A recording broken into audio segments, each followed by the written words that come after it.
India, जहाँ पे औरतों को देवी का रूप माना जाता है, क्या वो इंडिया औरतों के लिए इतना सेफ है?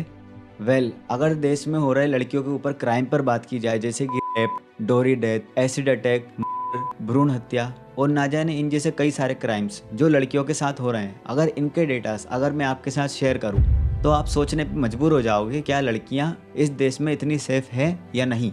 अभी रिसेंट में कोलकाता रेप केस की अगर मैं बात करूं, जिसने पूरे देश को झकझोर के रख दिया। लोग सड़कों पर उतरे, लोगों ने प्रोटेस्ट भी किया, सोशल मीडिया पे लोगों का आक्रोश भी दिखा। पर क्या आपको पता है, फर्स्ट पोस्ट के आर्टिकल की अगर माने तो इंडिया में हर 16 मिनट में एक होता है। और नेशनल क्राइम रिकॉर्ड ब्यूरो के अकॉर्डिंग 2012 का आंकड़ा 25,000 था, जो कि 2022 आते आते 31,516 हो गया, जो कि बहुत बड़ा और दिल दहला देने वाला नंबर है। और ये नंबर 2012 से 2022 तक साल दर साल बढ़ता ही जा रहा है। जबकि इंडियन लॉ के अकॉर्डिंग अगर कोई इंसान के जुर्म में दोषी पाया जाता है तो उसको भारी पेनाल्टी और 10 साल तक की सजा हो सकती है। और अगर कोई लड़का 12 साल से ज़्यादा का पाया गया तो उसको मौत की सजा भी सुनाई जा सकती है।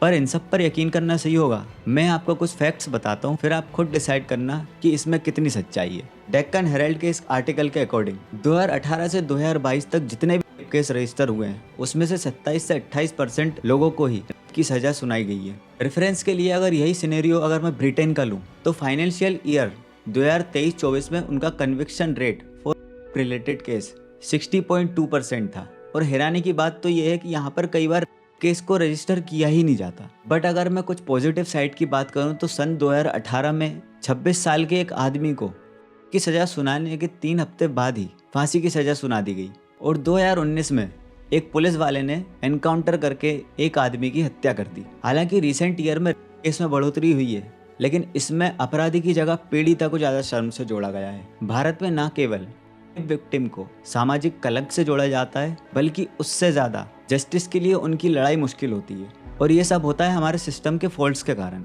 ऐसे भी उदाहरण आए हैं जहाँ पर रेप विक्टिम को ये बोला जाता है कि वो अपना केस वापस ले लें। और इससे ज़्यादा शर्म की बात इस देश के लिए और क्या ही हो सकती है। अभी और गए थे पुलिस के पास? मैं गई थी, लेकिन ना 3 दिन में 19 तारीख का घटना है अभी, और मैं 3 दिन तक लगातार घूमी हूँ, लेकिन नहीं लिखे। कल कलेक्टर ऑफिस गई तब जाके मेरा FIR लिखा गया था। भारत में बहादुर महिला अपने हक की लड़ाई लड़ने के लिए आगे बढ़कर आती है तो उसमें से 4 में से सिर्फ एक को ही जस्टिस मिल पाता है। बाकी कई सारी विक्टिम्स की आवाज़ें अनसुनी रह जाती हैं। क्या हम वायलेंस के अगेंस्ट इतने बहरे हो गए हैं कि हमने अपनी मानवता को खो दिया है? टाइम्स ऑफ इंडिया के आर्टिकल के अकॉर्डिंग इंडिया में हर घंटे 51 केस रजिस्टर होते हैं लड़कियों पर हो रहे अत्याचार के ऊपर, जिसमें से कई सारे केसेस शामिल हैं, जैसे कि दहेज प्रथा से होने वाली डेथ, डोरी डेथ, भ्रूण हत्या, डोमेस्टिक ऐसे कई सारे हजार टाइप के केसेस। डोरी डेथ, कई सारे केसेस में हमको ये सुनने या देखने मिला है कि लड़के वालों की तरफ से अधिक दहेज या पैसा वसूलने के कारण लड़की ने या तो आत्महत्या कर ली या तो ससुराल वालों ने ही उसे मार दिया। और उसमें कई बार इन सारे केसेस को इस तरह से दिखाया जाता है कि वो सच में एक आत्महत्या थी। इसमें से most of the cases suicide में फांसी, खुद को जलाने से मौत, पानी में कूदने से मौत, ये सारी तरह की केसेस हमको देखने को मिलते हैं। इंडिया में दहेज इलीगल होने के बावजूद दुल्हन के परिवार के द्वारा दूल्हे के परिवार को महंगी महंगी गाड़ियां, गोल्ड, कैश और काफी सारी चीजें दी जाती हैं, जो कि काफी गलत है। 650 मीटर का प्लॉट है जी, 130 मीटर के हाईवे पे। एक लड़के के हाथ की घड़ी राडो की, एक रेंज रोवर है, एक टोयोटा की इनोवा है। कुल सोना 2.25 किलो है और 5 किलो चांदी है जी। 1 करोड़ की FD है जो 2026 में पूरी हो जाएगी जी। और 51 लाख कन्यादान है।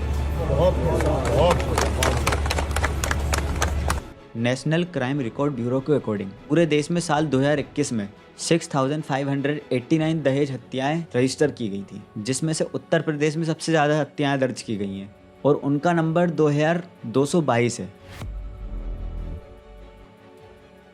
इंडिया में आज भी कई जगह पे लड़कियों से ज़्यादा लड़कों को ज़्यादा तवज्जो दी जाती है और लड़कियों को बोझ समझा जाता है और इनको एकमात्र फाइनेंशियल बोझ की तरह ही देखा जाता है। एग्जाम्पल के तौर पर हम दहेज प्रथा को ही ले सकते हैं। अब हमारे वैज्ञानिक खोज को हमने इतनी गलत राह पर लाके खड़ा कर दिया कि इनिशियल स्टेज पर ही हमको ये पता लग जाता है कि पेट के अंदर लड़का है या लड़की। हालांकि इस चीज़ को देश में बैन कर दिया गया है, लेकिन आज भी पता नहीं कहीं चालू हो या ना हो, किसी को क्या पता।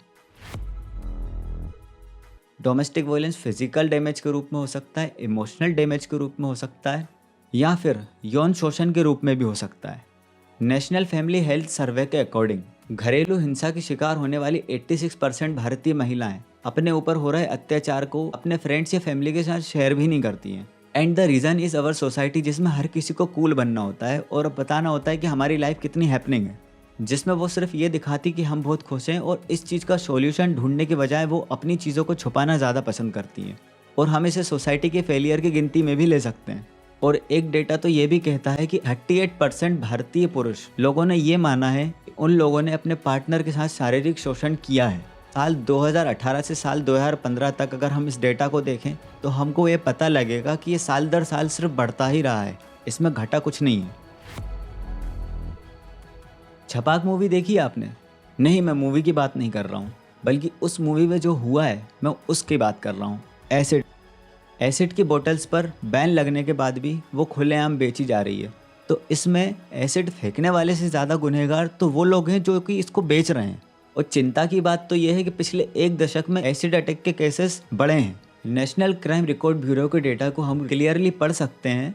साल 2014 से 2018 तक पूरे देश में 1483 केसेस रजिस्टर हुए, जिसमें से उत्तर प्रदेश, वेस्ट बंगाल और दिल्ली, इन तीनों के कुल टोटल परसेंटेज ही 42% है। साल 2018 में जैनुल आब्दीन जी ने केसेस और इन सारे केसेस पर जागरूकता फैलाने के लिए 720 किलोमीटर तक रन किया था। और ऐसे ही हमारे देश के जागरूक लोगों ने कई सारी मुहिम चलाई है पूरे देश में, और गलत चीज़ों के अगेंस्ट प्रोटेस्ट भी किया है। लोग सड़कों पर उतरे हैं, कैंडल मार्च किया है, सोशल मीडिया पे लोगों का आक्रोश दिखा है, और अपनी तरफ से वो सारी कोशिशें करी हैं जो एक आम इंसान को करनी चाहिए। अब मैं ये सारी बातें आपको इसलिए बता रहा हूँ क्योंकि ये वीडियो बनाने का मेरा सिर्फ एक मोटिव था, वुमेन सेफ्टी। अब जो मैं बताऊंगा वो वीडियो का सबसे इम्पोर्टेंट पार्ट है, जिसके लिए मैंने पूरी ये वीडियो बनाई है। अगर आप कभी कोई गलत सिचुएशन में फंसती हो या फिर आपको किसी पर शक होता है तो गवर्नमेंट ने कई सारे इमरजेंसी नंबर्स और एप्लीकेशंस वुमेन सेफ्टी के लिए बनाए हुए हैं। मैं state wise emergency number screen पर डाल दूंगा, आप पॉज करके इनको पढ़ लेना और नोट कर लेना। ये तो होगा स्टेट वाइज नंबर। अगर पैन इंडिया नंबर की मैं बात करूँ तो ये कुछ नंबर स्क्रीन पर आपको दिख रहे होंगे, जिसमें से एक नंबर है 112। अगर आपका फ़ोन लॉक है या इसमें कोई सिम कार्ड भी नहीं है तो भी 112 पर डायल किया जा सकता है। 112 वुमेन सेफ्टी के लिए कुछ इस तरह से काम करता है। पहला, इमीडिएट एक्सेस।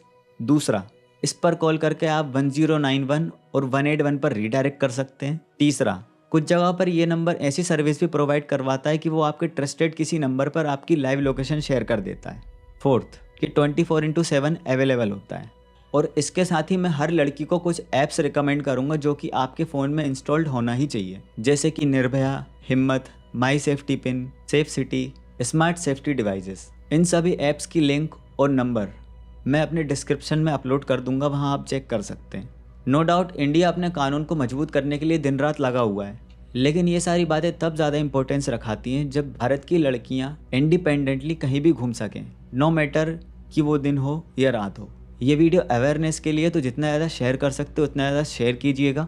और आगे इसी तरह की वीडियो देखने के लिए इस चैनल को सब्सक्राइब करिएगा और इस वीडियो को लाइक करिएगा, शेयर करिएगा। Thank you. या हमारे निर्भया का नाम हर जगह पार्लियामेंट में जब केस होता था, हर चैनल पे हर जगह उठाया जाता है, लेकिन फांसी की बात नहीं होती है।